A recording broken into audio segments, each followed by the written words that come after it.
ఉంటావు ఎట్లా దాన్ని మర్చిపోవా? నీ వల్ల చుట్టుపక్కల ఊరు పర్వంతా పోయింది. దాంట్లో ఏం నచ్చిందా నీకు? దాన్ని చూస్తే నాకైతే వాంతికి వస్తుంది. అది ఎట్లా నచ్చిందో ఏమో. దాని కులం ఏది, మన కులం ఏందిరా? ఏం మాట్లాడుతున్నావు అక్క? కులం చూసి ప్రేమించలేదు, మతం చూసి ప్రేమించలేదు, కుల మతాలతో నాకు సంబంధం లేదు. నన్ను చూసినప్పుడల్లా నా మనసు పడే ఆనందాన్ని చూసి ప్రేమించా. అది బంధంగా మారుతుంది అనుకున్నా కానీ మీ వల్ల అదే భారం అవుతుంది అనుకోలేదు.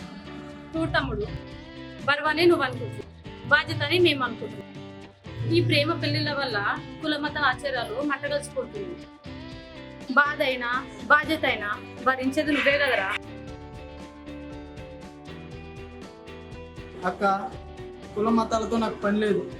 తను ఉంటే నేను హ్యాపీగా ఉంటాను. నువ్వు అంటున్నట్టు ఈ కుల మత ఆచారాల వల్ల నేను హ్యాపీగా ఉండలేను. జీవితం అంటే ఆస్తి అంతస్తులు సంపాదించడం కాదు, సంతోషాన్ని సంపాదించడం. తను నా జీవితంలో రావడానికి ఇష్టం లేకపోతే చెప్పండి, దూరంగా వెళ్ళిపోతాను. అరే, చెప్పే వాళ్ళు లేక చెడిపోయిన వాళ్ళు ఎందరో ఉన్నారు. వెళ్ళరా వెళ్ళు, మా కనిపించేంత దూరంగా వెళ్ళు.